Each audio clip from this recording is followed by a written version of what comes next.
Hi, and welcome to livingpianos.com. I'm Robert Estrin, and today's question is being a musician antisocial?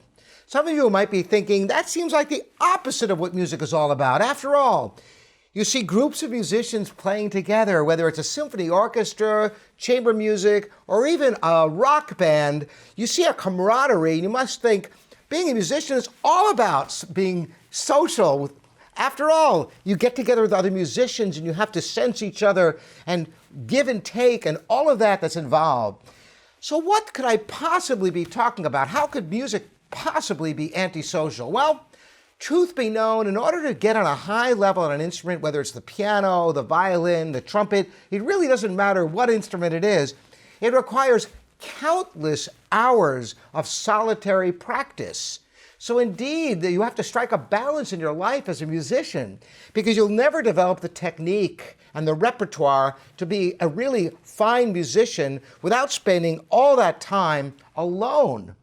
So how do you bridge that gap and be able to bring to your music the love of humanity and the friendship? Why do you even care about your audience? All too often, people spend too much time practicing and don't balance that out with relationships and friendships.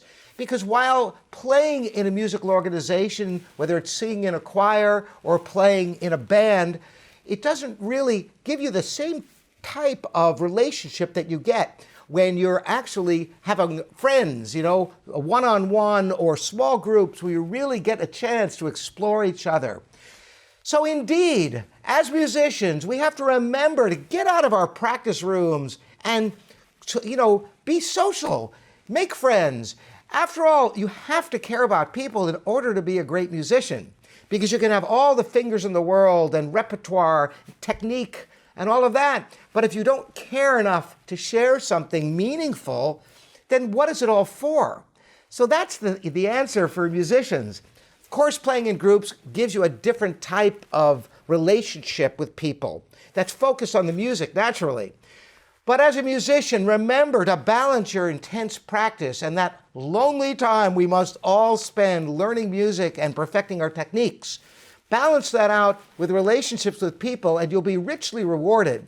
Remembering why you're even doing this, you have to care about your audience. You have to care about people. So spend the time to nurturing your relationships with friends, and it will all come back to you in your music, because that's what you have to share.